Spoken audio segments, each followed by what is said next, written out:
What do you believe in? I believe in ammunition. The story that we tell about Robert Leckie was based on a memoir he wrote, Helmet for My Pillow. We tried to get very personal to make it more about the individual's journey. He's fighting an unfamiliar enemy on unfamiliar territory in an unfamiliar terrain, a place that actually makes no sense whatsoever. We've been swallowed by the jungle and 5,000 Japs waiting to kill us. I think Leckie is the most complicated character in the Pacific.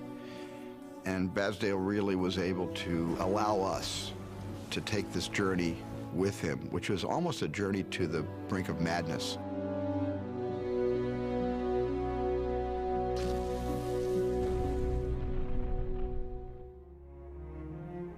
Robert Leckie is a tough nut to crack, man. He's a wild, interesting man. My father was mischievous, shall we say. I was kicked out of high school fairly regularly, and I would get down to the Passaic River with my dog and smoke cigarettes and watch the oil barge traffic. Robert Leckie, out of high school, joined up the Marines, thinking that he would be able to incorporate his life into words later on. He literally wanted to take his typewriter with him. I joined the Marines.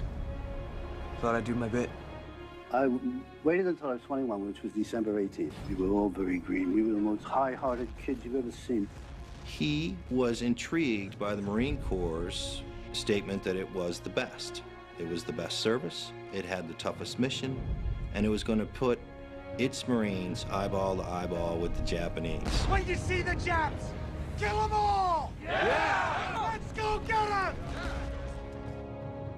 Robert Leckie and I were in the same company, which was H Company, 2nd Battalion, 1st Marines. We all called him Lucky. Nobody called him Leckie. He was lucky. I was a wild kid. I made private 4 times. I won't discuss the occasion. The last time they gave me a PFC stripe, they said, now don't lose it this time. I said, then why did you put a zipper on it? You know?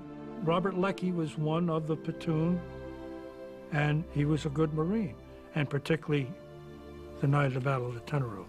There are thousands of them. The whole damn Japanese empire.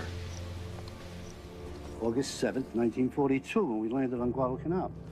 Set in along here. Watch the opposite bank. What was called the Ichiki detachment, supposed to be a crack detachment. They attacked my battalion on the Tenarue River. On Guadalcanal, on the first taste of real face-to-face combat, a lot of American men were very taken at the fierceness of it. The Japanese generals sent waves and waves of soldiers into the gunfire, being slaughtered. We killed them all, about 2,200 men or more. We lost 26. That came to be known as the Battle of the Tenarue River. To know that they were up to the task. And then the shock to really sit there the next day and to look at what happened. I mean, we chewed them up. They just kept on coming. A real turkey shoot. Lucky.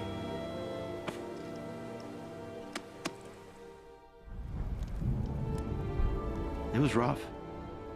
Leckie says at one point in his book, I forgot the war. That's how bad it was. I forgot the war. My battle was with myself. My battle was with this environment. My battle was to stay sane. I heard a man talking about how he prayed for death every day. Because nothing could be as bad as being there. The enemy, for them, is the jungle, the weather, the mud, and it kills. He'd wake up every day and be, please today, let it be the day I get shot.